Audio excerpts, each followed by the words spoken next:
The letter and the coal of the sunset painted the desert in shades of gold and amber. As Sarah Mitchell knelt in the dust beside the dying Colt, her hands trembled as she stroked its neck, feeling the shallow, rapid breaths that meant time was running out. The young horse's eyes looked up at her with a trust she didn't deserve. She had failed at so much already. Now she was failing at this too. The wind picked up, carrying dust across the empty plains. In the distance, she could see the silhouettes of horses, wild ones, free ones. Her father's ranch stretched out behind her, or what was left of it. The barn needed repairs. The fences were falling down. And she was alone, so terribly alone, trying to hold together something that wanted to fall apart. Sarah reached into her pocket and pulled out the letter. It was worn now, the edges soft from being folded and unfolded countless times.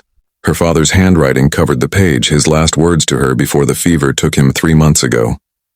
"My dearest Sarah," it began. "If you're reading this, then I've gone on ahead. Don't cry for me, sweetheart. I lived a good life, and you were the best part of it. The ranch is yours now. I know it's a lot to ask, but please try to keep it going. Not for me. For yourself. You need something to hold on to. You need a reason to wake up each morning. Promise me you'll try. Promise me you won't give up on love, on life, just because I had to leave.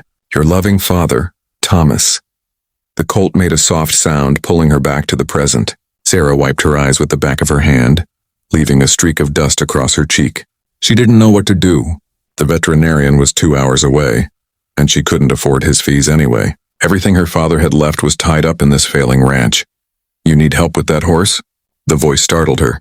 Sarah looked up to find a man standing a few yards away, his figure backlit by the setting sun.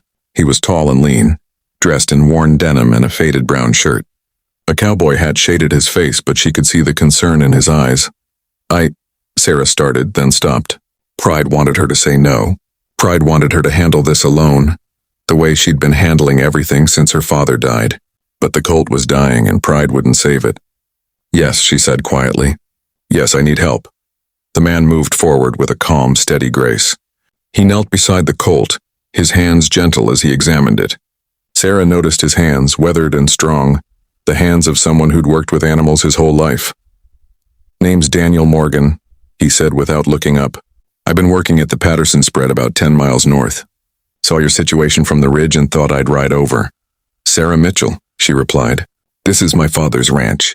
"Was my father's ranch?" Daniel nodded, his attention still on the Colt. "Colic," he said after a moment. "Bad but not hopeless, not yet. You got any mineral oil? Epsom salts?" Sarah shook her head. I haven't." "It's all right," Daniel said, his voice steady and calm. "I've got supplies in my saddlebag. Been doctoring horses for 20 years. Let me help." For the next 2 hours, Sarah watched as Daniel worked. He moved with a quiet confidence, speaking in low, soothing tones to the Colt as he administered medicine and massaged its belly. He showed Sarah what to do, explaining each step patiently, never making her feel foolish for not knowing. As the stars came out and the desert cooled, the Colt finally stood. Shaky at first, but standing, Sarah felt tears running down her face, tears of relief this time. "Thank you," she whispered. "I don't know how to repay you." Daniel stood, brushing dust from his knees. In the moonlight, she could see his face more clearly now. Strong features, kind eyes, a quiet sadness that matched her own. "No payment needed," he said. "But if you want, I could come by tomorrow. Help with some of those fence repairs I noticed. The barn too," Sarah wanted to refuse. Wanted to say she could handle it alone. But she was tired of being alone. Tired of pretending she was strong enough to carry everything by herself. "I'd like that," she said.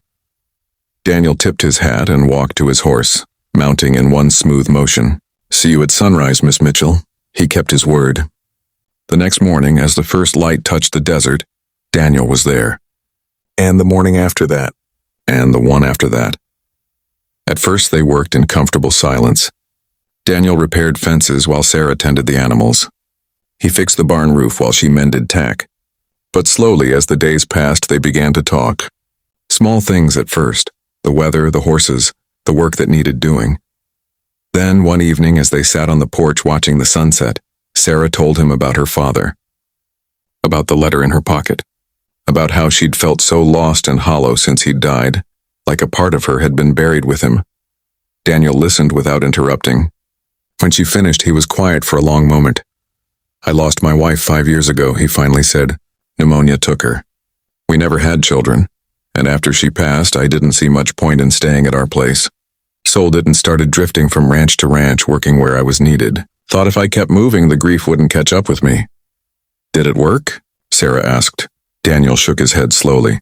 "No, grief isn't something you can outrun. It's something you carry, but the weight gets easier when you're not carrying it alone."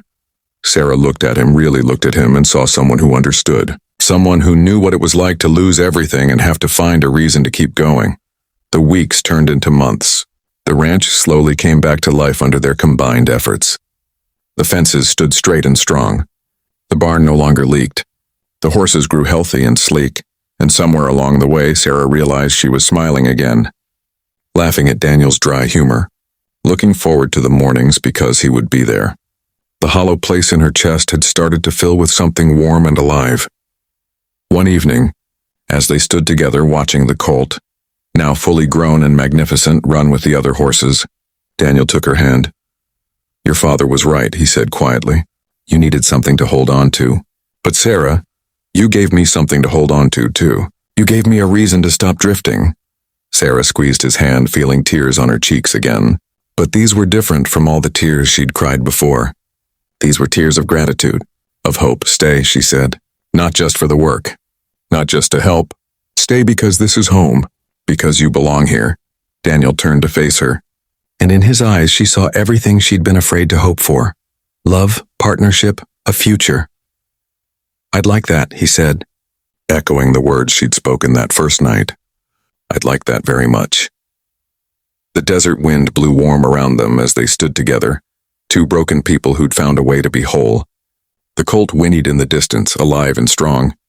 The ranch stood solid behind them, and in Sarah's pocket her father's letter remained, a reminder that even in loss there could be new beginnings, that love, once lost, could be found again.